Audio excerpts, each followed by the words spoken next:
اعوذ باللہ من الشیطان الرجیم بسم اللہ الرحمن الرحیم.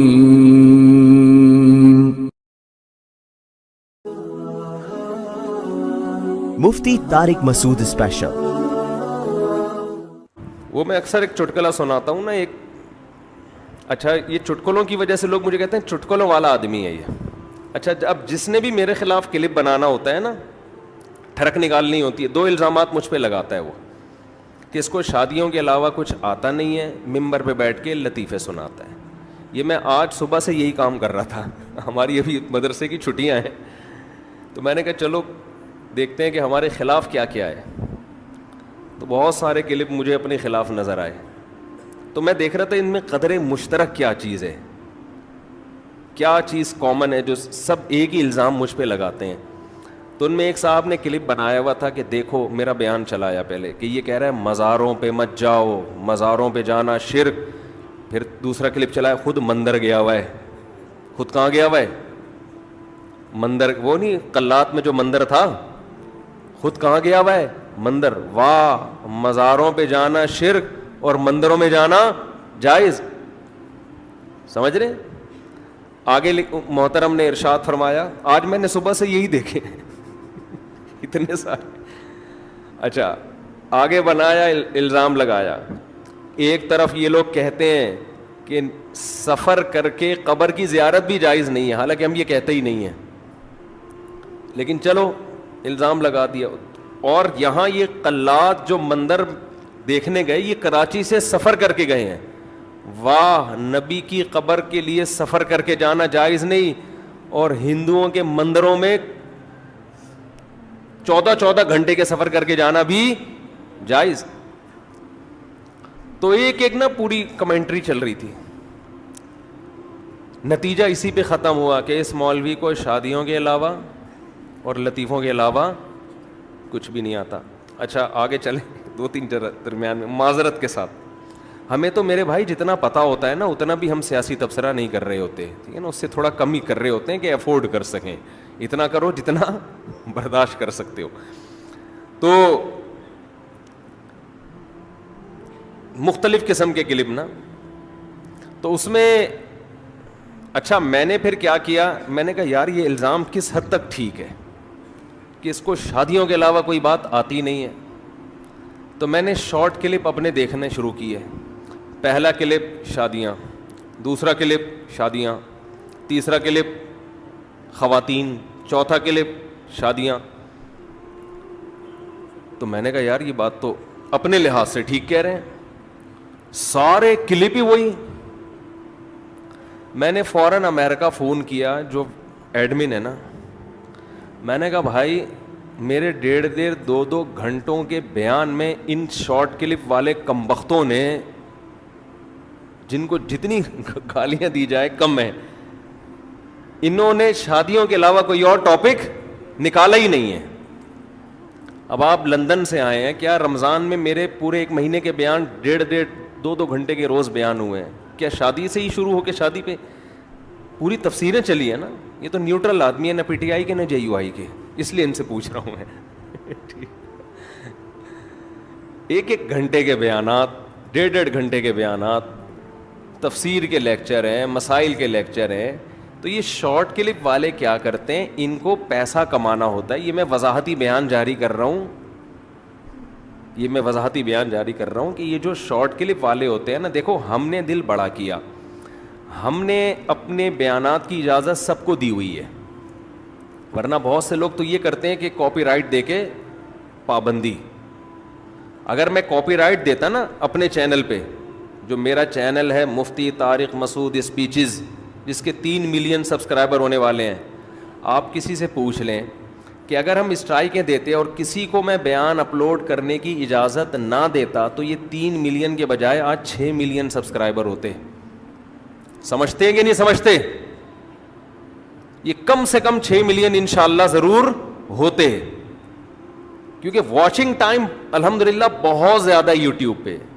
اب ہم نے دل بڑا کیا، اس پہ ہماری ڈسکشن ہوئی تھی کہ ہم پابندیاں لگا دیں یا اجازت دیں. تو ہم نے یہی کہا کہ جب ہمارا مقصد دین کی اشاعت ہے تو ہم پابندیاں کیوں لگائیں بھائی. بات پھیلے, ہمارا چینل بے شک آہستہ آہستہ گرو کرے, سب کو اجازت دی ہوئی ہے چند شرطوں کے ساتھ. بہت دفعہ ایسا ہوتا ہے کہ میرا کلپ میرے چینل پہ وائرل نہیں ہوتا, دوسروں کے چینلوں پہ ملینز تک گیا ہوا ہے وہ, لیکن ہمیں اس سے کوئی ٹینشن نہیں ہے, کوئی بات نہیں, دین کی بات ہے, پھیلے بھائی. لیکن اس کا غلط فائدہ کیا اٹھایا جا رہا ہے کہ بہت سے شارٹ کلپ والے یا یوٹیوبرز وہ چاہتے ہیں ویورشپ. تو ویورشپ کے لیے جب تک وہ کسی لڑکی کا تڑکا نہ لگائیں نا اس میں, یا شادی وادی نہ لکھیں, یا دلہن کی تصویر نہ بنائیں, ہمارے جو ٹھرکی نوجوان ہیں, معذرت کے ساتھ آپ لوگوں کے علاوہ کی بات کر رہا ہوں, وہ اس چینل کی زیارت کرتے ہی نہیں ہیں. تبھی تو ہم شادیوں پہ بیان بھی کرتے ہیں کہ یہ کر لو تو یہ ٹھڑک پوری ختم ہو جائے گی تمہاری, پھر یہ شوق ہی نہیں رہے گا. تو وہ کٹ کر کر کے ایسی چیزیں ہی چلا رہے ہوتے ہیں, اس سے امیج یہ جاتا ہے کہ یہ بندہ صرف یہی کام کر رہا ہے. اس لیے میں کہتا ہوں اگر آپ نے پراپر بیان سننے ہیں نا تو مفتی طارق مسعود اسپیچز کے نام سے ہمارا چینل ہے, اس پہ آپ دیکھیں گے تو آپ کو ایک شاید آدھ کلپ نظر آ جائے گا شادی پہ, باقی سارے کلپ شادی کے علاوہ پہ ہیں. سمجھتے ہیں کہ نہیں سمجھتے؟ تو اب جس نے میرے خلاف کلپ بنانا ہوتا ہے کہ اس کو شادیوں کے علاوہ آتا کیا ہے, اس کو شادیوں کے علاوہ آتا کیا ہے. شادیاں بھی آتی ہیں الحمدللہ, اب یہ نہ سمجھے کہ شادیاں آتی نہیں ہمیں, وہ بھی آتی ہیں الحمدللہ, اس کے علاوہ بھی بہت کچھ آتا ہے. اور جو میرے خلاف کلپ بنا رہے ہیں ان کو اور کچھ آتا ہوگا, شادی ان کو نہیں آتی. کتنا بڑا عیب ہے یار, تم آدمی ہو تمہیں شادی نہیں آتی. خیر, یہ شارٹ کلپ والوں کا کی اپنی ٹھڑک ہے. یہ جو شارٹ کلپ بناتے ہیں نا, چاہے یوٹیوب پہ یا ایک شارٹ کلپ کے نام سے آج کل ایک الگ بھی اپلیکیشن آئی ہوئی, یہ ان کی اپنی ٹھڑک ہے. اب ہم نے بہت سارے, میں نے آج صبح سے جمع کیے ہیں جنہوں نے یہی کام کیا ہوا ہے, تو میں نے وہ امریکہ میں ایڈمن کو بھیج دیے کہ ان کو اسٹرائک دو, نہ آئیں تو ان کو اڑا دو سالوں کو, کوئی پتھر سے نہ مارے میرے دیوانے کو, بم کا زمانہ ہے, اڑا دو سالے کو. سمجھ رہے ہیں؟ مولانا عبدالحفیظ مولانا مکی صاحب جو ہیں حرم میں, ان بیچاروں کو کتنا بدنام کیا ہوا ہے. پورے ان کے بیانات اصلاحی ہوتے ہیں, وہاں سے وہی چیزیں بھی میاں بیوی لے کے نا اسی کے کلپ بنا کے بس وائرل ہو رہے ہیں. تو لوگ سمجھتے ہیں شاید یہ اس کے علاوہ کوئی بات ہی نہیں کرتے. تو والذین اذا فعلوا فاحشہ, اچھا یہاں ایک اور ٹیکنیکل پوائنٹ کی بات ہے. اللہ نے یہ نہیں فرمایا اسرعوا الی مغفرۃ من ربکم وجنہ, جنت اور مغفرت کی طرف دوڑو, یہ لفظ نہیں ہے. اللہ ہمیں ترغیب دے رہے ہیں نا کہ جنت کی طرف جاؤ. دیکھو ترغیب دینے کے کئی الفاظ ہو سکتے ہیں. اللہ یہ کہہ سکتے ہیں جنت کی طرف آؤ, یہ بھی لفظ صحیح ہے. اذهبوا الى مغفرۃ من ربکم وجنہ, اذهبوا کا معنی جاؤ, یہ بھی کہہ سکتے تھے. اللہ یہ بھی کہہ سکتے تھے اسعوا, دوڑو جنت کی طرف, یا اسرعوا جلدی جلدی جاؤ, یہ بھی نہیں کہا. سارعوا, سارعوا نا باب مفعلہ ہے. عربی میں باب مفعلہ کی خاصیت یہ ہوتی ہے جب کسی دوسرے کے مقابلے میں آپ کوئی کام کر رہے ہوتے ہو نا تو یہ باب مفعلہ استعمال ہوتا ہے. جیسے ضرب یضرب کا معنی مارا, ضارب یضارب مضاربتاً, ایک دوسرے کے مقابلے میں ایک دوسرے کو مارا. اس نے ایک لگایا تو آپ نے مقابلے میں دوسرا لگایا, پھر اس نے ایک لگایا پھر آپ نے لگایا, پھر تیسرا جب اس نے لگایا تو آپ لگانے کے قابل رہے نہیں. ٹھیک ہے, مقابلہ جہاں ہوگا نا تو باب مفعلہ. تو قرآن جنت کی طرف جانے کے لیے جو موٹیویٹ کر رہا ہے نا, تو جنت کی لالچ کیسے پیدا ہوگی اس کا طریقہ بھی اسی صیغے میں قرآن نے بتا دیا کہ جب تک کسی چیز میں کمپٹیشن نہیں ہوتا آدمی میں جوش پیدا نہیں ہوتا. دیکھو یہ جو آج دولت کے پیچھے بھاگ رہے ہیں, یہ اس لیے نہیں کہ ہماری ضرورتیں پوری نہیں ہو رہی. ضرورت تو اتنی نہیں ہے جتنا کمانے کی فکر کی جا رہی ہے. کیا پہن لے گا, کون سی گاڑی میں سفر کر لے گا. ہمارے سیاست دانوں کے پاس جتنی دولت ہے تو مجھے بتاؤ کیا کھاتے وہ ہم سے اچھا ہے کیا؟ یہی کھا رہے ہیں, یہی پہن رہے ہیں, زیادہ زیادہ کون سی گاڑی میں گھوم لیں گے, تو کتنی لگژری ہوگی وہ. لیکن پھر بھی ہوس کیوں ہوتی ہے مقابلے میں. ہمارے ایک دوست نے ایک واقعہ سنایا, ایک عیسائی آدمی تھا کراچی کا, بہت بڑا تاجر, کیونکہ عیسائی تھا, ظاہر اب مذہب تو ختم ہی ہو گیا ہے, ایتھیسٹ ہی بن چکے ہیں تقریباً. تو اس کو کوئی ایسی بیماری ہو گئی کہ ڈاکٹروں نے کہہ دیا اب ان کا انا للہ ہونے والا ہے. تو موت سے چند دن پہلے اس نے اپنے دوستوں کو بلایا. یہ ہے کمپٹیشن کو سمجھانے کے لیے میں بتا رہا ہوں آپ. اس نے اپنے دوستوں سے کہا کہ یار یہ پیسہ ہے, ڈیفینس میں میرے لیے 1000 گز کا ایک لگژری سا بنگلہ خریدو. بھائی کیا ہو گیا بھائی, تو اب مرنے لگا ہے, تھوڑے دن میں تیری موت واقع ہو جائے گی, ڈیفینس میں تو لگژری سا ایک بنگلہ خریدنا چاہ رہا ہے, کیوں بھائی؟ تو اس نے کہا کہ میرے جو دوست تھے نا غریب, جن کی 2 ٹکوں کی ویلیو نہیں تھی, آج انہوں نے بڑے بڑے گھر بنا لیے ہیں. میں چاہتا ہوں کہ میں جب مروں تو میرا جنازہ کسی بڑے گھر سے اٹھے, تاکہ یہ جو 2 ٹکے کے لوگ ہیں جو آج اتنے بڑے بڑے گھر بنا کے بیٹھے ہوئے ہیں, یہ مجھ پہ فخر نہ کر سکیں. سمجھتے ہیں بات کو؟ اب بتاؤ, مرتے ہوئے آدمی کو 1000 گز کے بنگلے کی ضرورت ہے؟ نہیں ہے تو بولو نہیں ہے, تھوڑا منہ ہلا دو. اب تو رمضان بھی ختم ہو گیا, نہیں ہے نا. لیکن کیا ہے کمپٹیشن کہ یار 2 ٹکے کے آدمی جو میرے سامنے سائیکل چلایا کرتے تھے, آج وہ 500 گز کے بنگلے میں رہ رہے ہیں. تو کچھ میری بھی تو کوئی اوقات ہے نا, میں ادھر مروں گا؟ میں نے تو بنایا نہیں اب تک گھر, بزنس میں لگاتا رہا ہوں, فوری طور پر میرے لیے 1000 گز کا بنگلہ تعمیر کیا جائے. یہ فالتو کام کس میں ہو رہا ہے؟ صرف کمپٹیشن. یہ انسان کی نیچر ہے, یہ انسان کی فطرت. دیکھو بچوں کو آپ کسی بچے کو بولو بھاگو, وہ نہیں بھاگے گا. لیکن 2 بچوں کو ریس لگواؤ, وہ ایسا بھاگے گا نا, ہو سکتا ہے کلا بازی کھا کے گر جائے, وہ دوسرے سے آگے نکلنے کی کوشش میں بھاگے گا.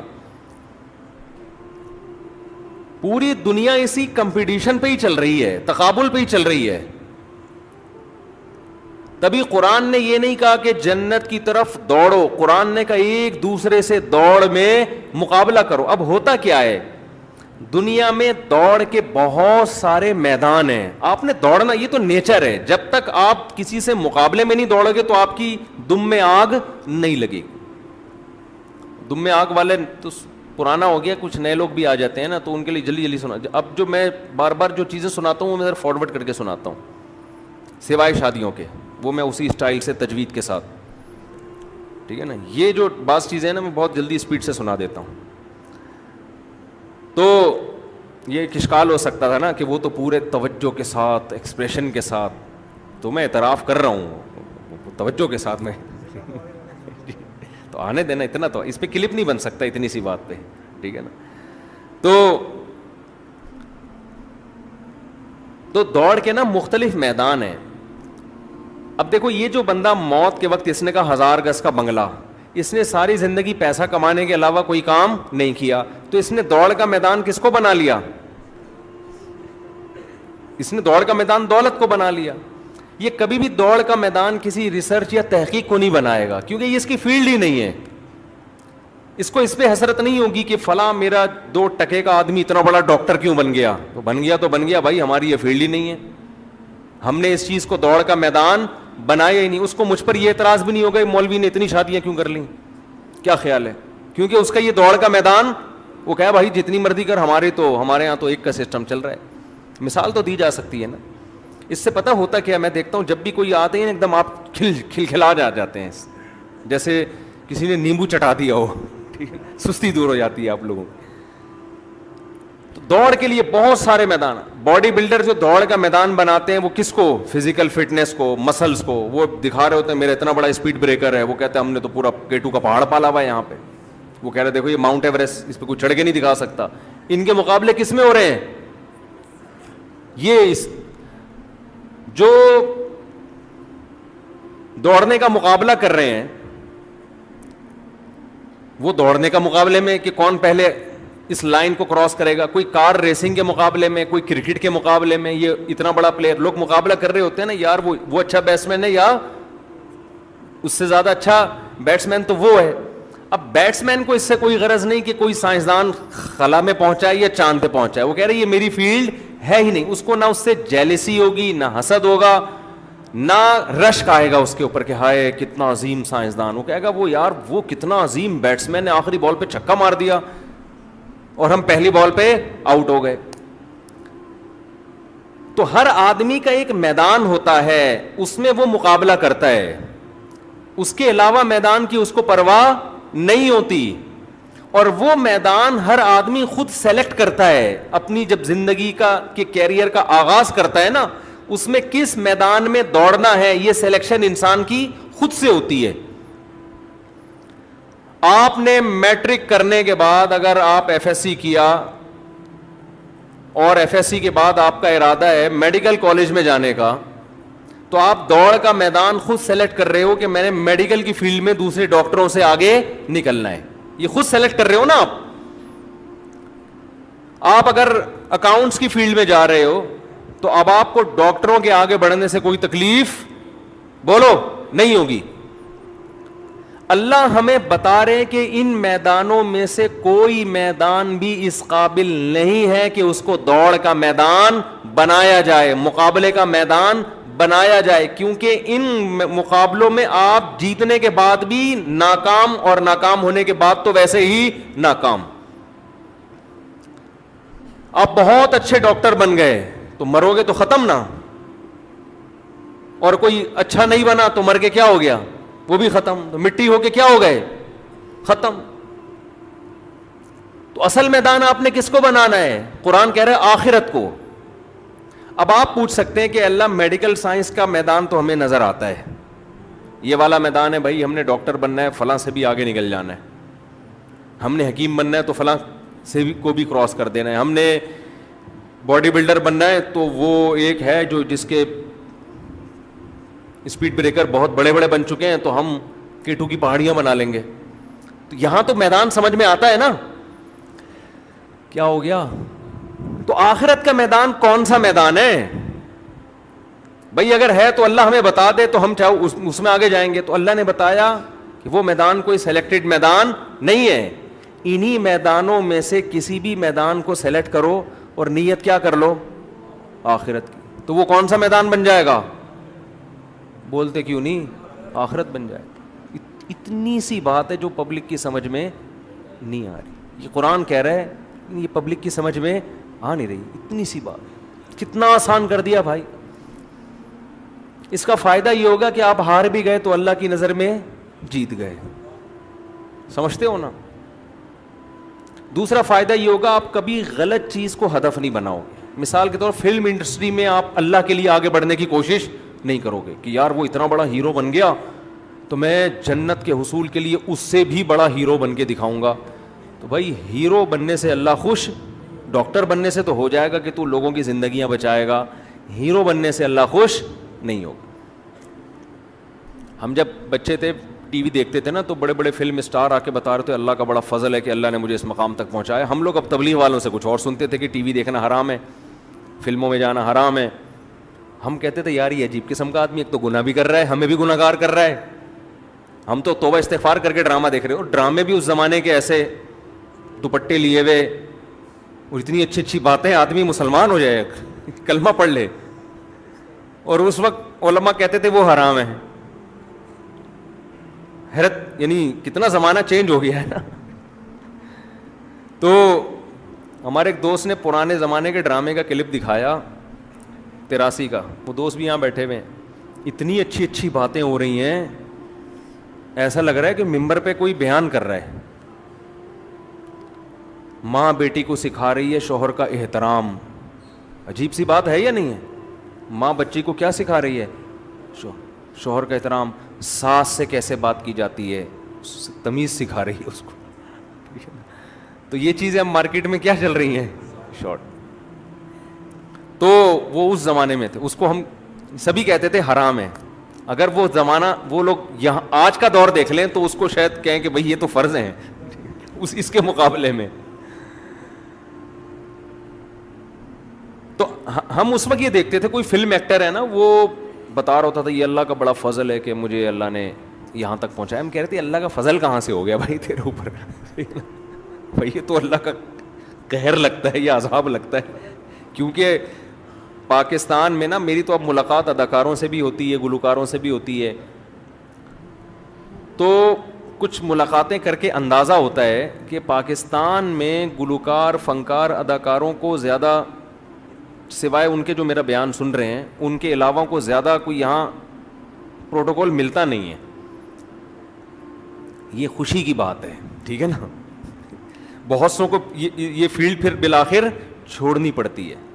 یہ اللہ کا فضل ہے ہمارے اوپر کہ اللہ نے یہاں روشن مستقبل رکھا نہیں ہے. اور یاد رکھو اس کی ایک پازیٹیو وجہ بھی ہے کہ مسلمان برائی میں اتنا آگے جا نہیں سکتا, کیونکہ لمٹ ہوتی ہے اس کی, وہ نہیں جا سکتا. اس کے لیے بہت کچھ الٹا سیدھا کرنا پڑتا ہے, وہ نہیں کر پاتا. کچھ کر بھی لیتے ہیں. تو جب آپ آخرت کو میدان بناؤ گے تو آپ سب سے پہلے ایسے راستے کو کبھی سیلیکٹ کرو گے ہی نہیں جس سے آخرت کا فائدے کے بجائے نقصان ہو رہا ہے.